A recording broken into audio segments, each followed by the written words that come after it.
हिसार के महावीर स्टेडियम में स्वतंत्रता दिवस के अवसर पर हरियाणा के डिप्टी सीएम दुष्यंत चौटाला ने हिसार के महावीर स्टेडियम में सिंथेटिक ट्रैक बनाने की घोषणा की।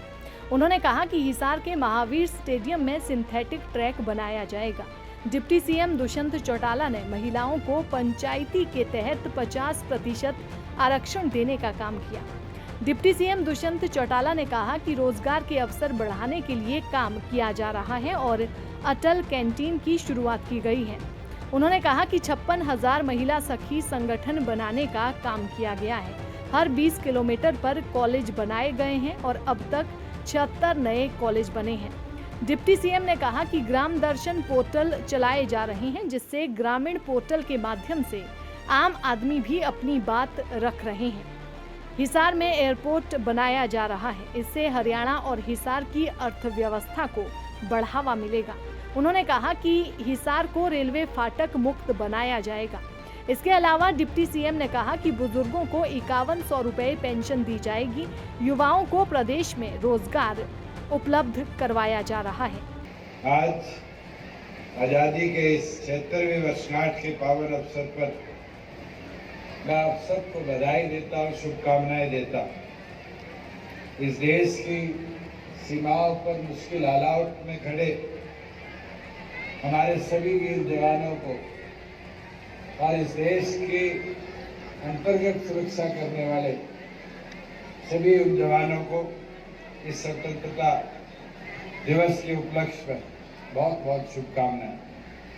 आज भारतवासियों के लिए बेहद खुशी का एक अवसर है। इन 70 साल के अंदर अलग अलग तौर पर हमने उन वीर योद्धाओं को नमन किया है जिसने 200 साल की उस आजादी की लड़ाई और 76 साल के इस स्वतंत्रता के अंदर अपने प्राणों का बलिदान देने का काम किया।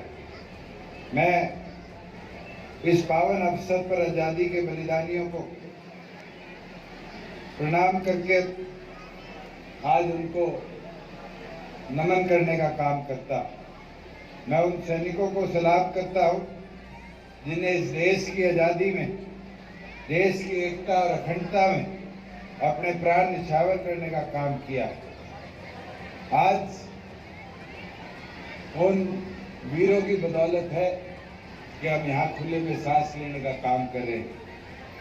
आज बड़े गर्व की बात है कि हिसार की इस पावन धरा पर मुझे ध्वजारोहण करने का अवसर मिला। के इतिहास को जब पढ़ने का काम किया तो एक बहुत अद्भुत चीज निकल कर आई कि जहाँ हिसार का योगदान आजादी के अंदर महत्वपूर्ण रहा, वहीं देश की आजादी में ब्रिटिश सरकार के कलेक्टर को अगर हमारे उस समय आजादी के योद्धाओं ने पहली बार लड़ाई के अंदर मारने का काम किया था, तो इस हिसार की पावन धरा पर वेडगन नामक कलेक्टर के प्राण लेकर उस अमृत काल के अंदर जहाँ पिछले वर्ष से लेकर अब तक हर घर तिरंगे के ऊपर, हर गली में तिरंगा, हर व्यक्ति के पास तिरंगा पहुंचाने का काम हम सब ने मिलकर किया। वही इस वर्ष जहाँ देश की आजादी के अंदर उस समय की ईस्ट इंडिया कंपनी को भगाने के लिए जो बॉयकॉट ईस्ट इंडिया की मुहिम चलाएगी, 9 तारीख से लेकर आज तक देश के प्रत्येक गांव की माटी को इकट्ठा करने का भी हमारे लोगों ने काम किया। साथियों, मैं एक चीज जरूर कह सकता हूं कि आजादी तक ही सीमित रही इस देश के अंदर 1962 हो, 65 हो, 71 हो, विदेशी आक्रमणों से, चाहे वो कारगिल का युद्ध हो, हमारे जवानों ने हमेशा डट कर अपना लोहा मनवाने का काम किया। और तो और उसके अंदर अगर सबसे बड़ा योगदान किसी का रहा तो इस हरियाणा की पावन माटी का रहा। मैं उन वीर योद्धाओं को आज नमन करता हुआ एक करेंगे।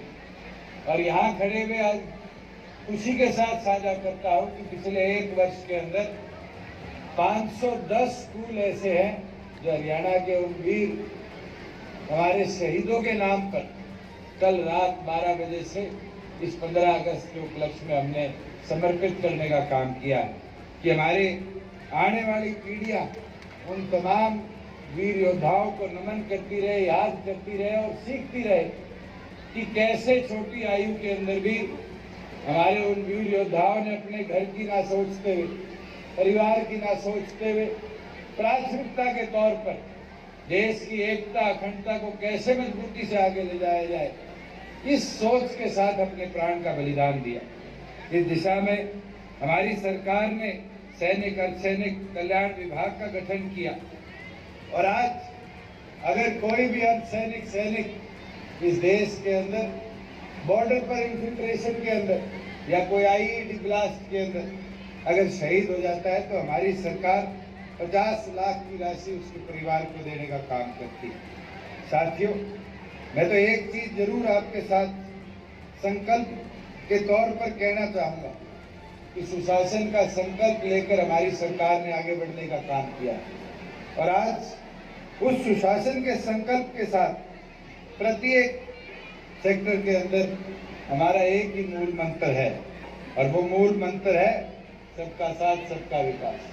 साथियों, आज जमीनी तौर पर अंतिम छोर पर खड़े उस व्यक्ति को पहले कैसे सरकारी सुविधाओं का लाभ पहुंचाया जाए, उस पर प्राथमिक तौर पर हमारी सरकार ने काम करने का कार्य किया। साथियों, हमारी सरकार के कार्यकाल में हरियाणा समान विकास समरसता के साथ साथ बदलाव की साक्षी रहा है, जिसने आदमी का जीवन सरल, सुगम और सुरक्षित करने का काम किया। हमने जन सेवा और जनता के बीच दीवार बंद की व्यवस्था को केवल बदलने का काम नहीं किया, बल्कि ऐसी व्यवस्था देने का प्रयास किया है जिस तरीके से कैसे पहुंचे ये पहुंचाने का काम किया।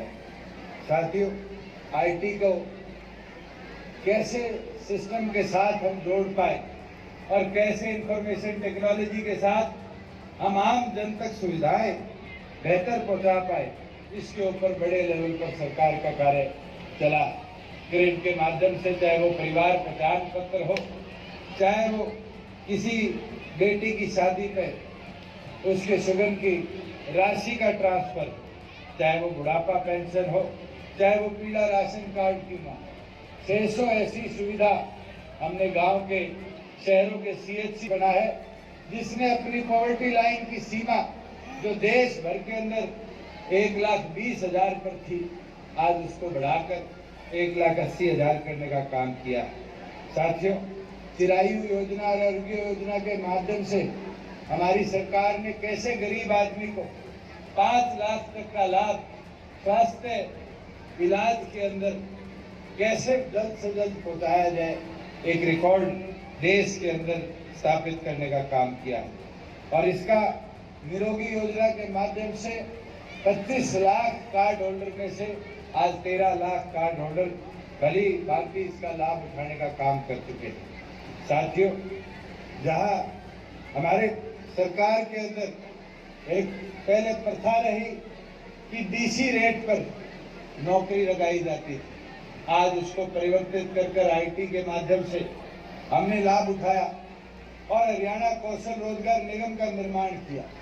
और आज हरियाणा कौशल निगम के निर्माण के बाद मैं ये गर्व से आज के दिन कह सकता हूँ कि गरीब आदमी को रोजगार में प्राथमिकता मिले, कैसे उसको रोजगार का लाभ मिले, ये हमारी प्राथमिकता रही।